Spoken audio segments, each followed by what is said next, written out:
The following is for information purposes only and should not be considered investment advice. All opinions and views expressed by the contributors to this podcast are in a personal capacity only.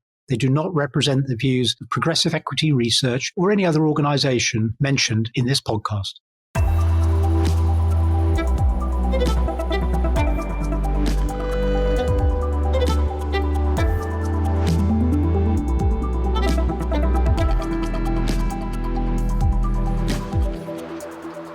Okay, so it's Thursday, November the 14th. It's my second week in a row without Jeremy. He seems to have had a great time in Argentina. His latest LinkedIn post was asking when Javier Milei might be available to come and fix the UK economy once he's finished with Argentina. So look forward to hearing what Jeremy's been learning once he's back in the UK next week. But Jeremy's absence is my opportunity to get you in front of another one of our fantastic progressive team. We've got Mike Trippett, our financials analyst. He's had the privilege of working at the top levels within a bank in Lloyds Banking Group, and then on the broking side at Warburg, Bear Stearns, Schroders and Numis, and he knows the sector inside out, and it's great to have him here today. We'll be talking a little bit about the impact of various macro indicators on that banking sector, and we've also got some recent news on one of Progressive clients, Secure Trust Bank. So it's great to have you here, Mike. Welcome to the show. Thank you very much, Gareth, and thank you for asking me on. Big shoes to fill.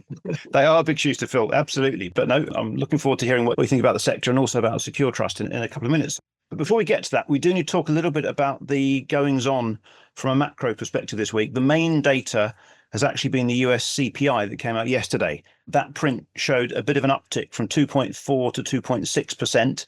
But that was actually pretty much in line with expectations. And on the back of that, the market's view of the likelihood of a December rate cut from the US Fed actually nudged a bit higher. So it's about an 80% probability of another cut of a quarter point in December. But inflation clearly isn't heading downwards. So that higher for longer chat is still very much doing the rounds. It feels like that's not going to change anytime soon. And the clever people are now suggesting that the Fed might move to something like a reduction every other month rather than trying to bring it down by a quarter point each month. So that's one to keep an eye on as we move into 2025. Clearly, there is one thing that might affect that US inflation outlook, and that's the incoming president. Donald Trump's plans around tariffs could really have a quite significant impact on domestic prices. So I'm sure the Fed chairman, who's recently pointed out that Donald Trump can't actually fire him, will be watching with interest to see what happens in that regard. But also worth bearing in mind, the US Fed is quite different to the Bank of England in that it has a dual mandate. It's required to both keep inflation in check and to protect jobs. So it's not quite as easy as just looking at the inflation number. And it's certainly not as easy as Donald Trump was saying not long ago, that it's just a matter of turning up to the office once a month and tossing a coin to decide the direction of the rate move. So the Republicans are very much in control. There will be an interesting dynamic, I think, between Jay Powell and Donald Trump, especially because the Republicans this week have also cemented control of the House of Representatives as well as the Senate. So they've now got the White House and both chambers of Congress. The market, I would say overall, likes the Trump policies that will lead to abundant, cheap energy. Drill, baby, drill, and the move back aggressively to fracking and drilling in the US will provide low-cost energy into that market. So that would, other things bring prices down. But they are very much worried about the impact of tariffs and the removal of large numbers of low-cost workers, the illegal migrants in the US economy. So we might see inflation and interest rates here to stay for longer than we've been hoping. And with that sort of backdrop, I thought it'd be really good to get Mike on the show this week to discuss what higher interest rates tend to mean for banks, what he thinks about the current landscape and outlook, and the financial sector in general. So Mike, who do you think could be the winners and where are the risks across the banking sector? Thanks, Gareth. I do recall maybe a year or so ago listening to Jamie Dimon, Chief Exec of JP Morgan, talking about the amount of inflation that's embedded in the US system and not only thinking rates higher for longer, but even sort of rising. And he's normally ahead of the curve, is Jamie Dimon. So it's an interesting observation. But I think in the UK, obviously budget reaction was one of short-term, maybe a fillip in terms of GDP growth perking up a bit and CPI perking up, but real long-term uncertainty, particularly around the impact of employers' NI contributions. And so it feels to me like, again, rates may just be a bit sluggish and stay a bit higher for longer. We saw margins widening out massively for the banks in 2023 when rates were moving up. But broadly, continue to think that higher rates are good for margins. And just looking at the NatWest numbers just for the last quarter, the margins widened out a little further again. But one has to ask ourselves a question, this longer term issue, the rates are a little bit higher for longer. There's some uncertainty about growth. What does that really mean for the real economy? And what does that really mean for banks going forward? But when I look across the UK bank sector, the guidance is pretty robust in terms of return of tangible equity, what they're looking for in terms of capital generation. And, the valuations have just started to creep up a little. HSBC up about 9% over the last 3 months, 4 or 5% over the last 1 month. In the US, JP Morgan up about 16% over the same period and 11% over the last month. So I feel the outlook is pretty robust for these banks going forward. And you've now got, finally, Lloyds Bank trading at just over book value. We haven't seen that for a while. Makes a nice change, doesn't it? Yeah. And so your point was that the banks did very well in terms of their margins when interest rates were on the rise, and they're still doing not badly with interest rates sort of high or at levels that feel high and feel like they're not coming down hugely anytime soon. It's going to be a steady but very slow path downwards, and that's okay for the sector. Yeah, absolutely. And you're right. I mean, I think the perfect environment is steadily rising rates. That is good for margins and margin management without it being detrimental to credit risk. So we had that sort of rising rate party was going on in 2023 with guidance moving and the share price is doing pretty well on the back of it. But these are still producing pretty robust numbers. And third quarter for the markets-based businesses were very good as well. So I've not looked at how analysts' recommendations are moving, but I think they're still, relatively positive across the sector.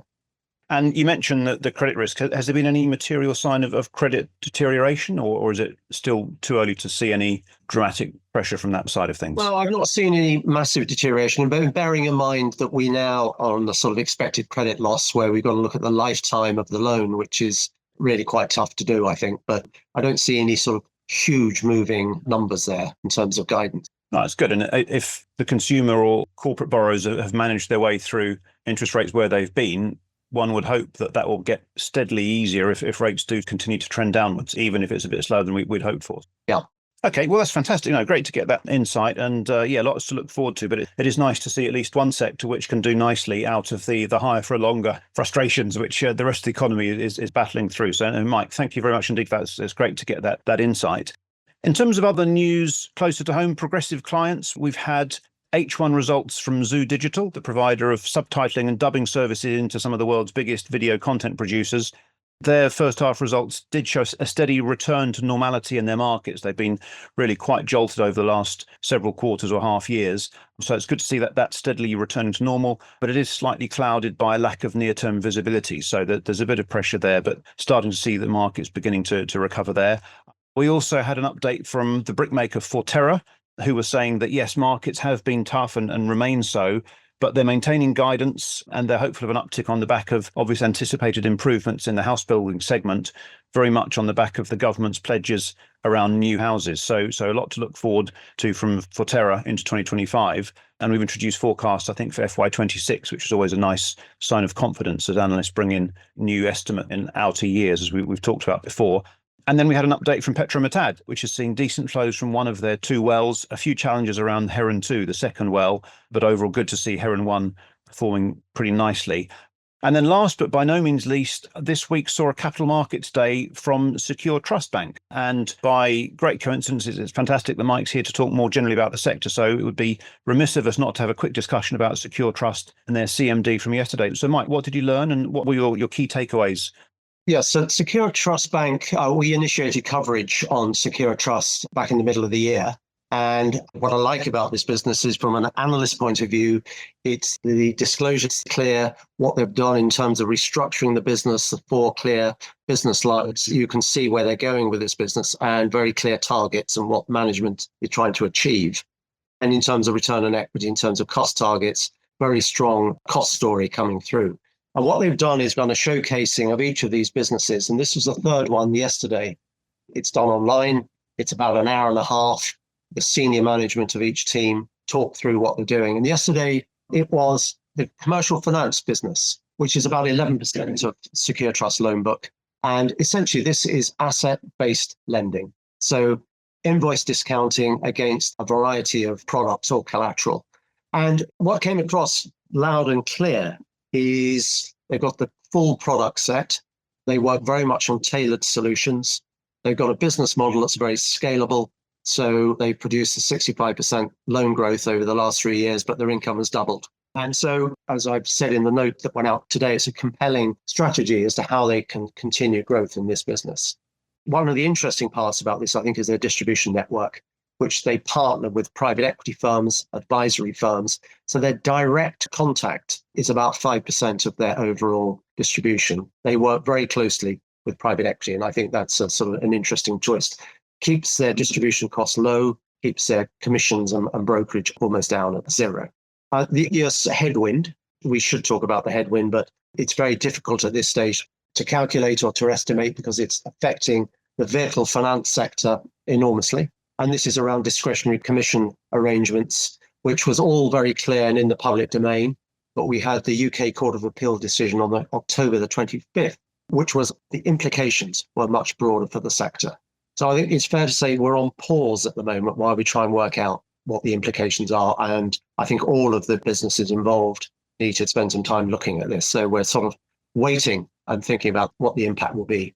Yeah, I know that vehicle finance concern has been a major impact on a number of share prices across the sector, hasn't it? But hopefully we'll start to get some kind of better understanding of it as time goes on. But in the meantime, nice to hear about that event yesterday and that the asset-based side of the business is doing nicely and yeah, hopefully more to come from them in the course of the next year. Of course. Great. Thanks, Mike. And then finally, just to finish off, as we normally look ahead to next week we have EU inflation data for October coming out on Tuesday. That's expected to be flat at 2.7%. We've got the UK inflation on Wednesday, expecting a modest uptick from 1.7% to 2%. Thursday, have US jobs data. And on Friday, we get the UK consumer confidence survey from GfK. It'll be interesting to see how the UK consumer is reacting with interest rates coming down. And obviously, we've now got the budget in the mix as well. So it'll be interesting to see how the UK consumer is reacting to all of those things. And the other thing to look forward to next week is Jeremy's return from Argentina. So it'll be good to hear what he's got to say in terms of the red wine that he's enjoyed and the meat-heavy meals, but also presumably a smattering of detail on how Argentina's incredible story is evolving under their extraordinary president and what we might be able to learn for other economies from what's going on there. So a lot to hear from Jeremy next week. But for now, it's been fantastic, Mike, to have you here. Thank you very much for joining us. Good to catch up. Thank you, Gareth. I enjoyed it. Thank you. We'll talk again soon. Okay, thanks a lot. Talk to you then. Brought to you by Progressive Equity.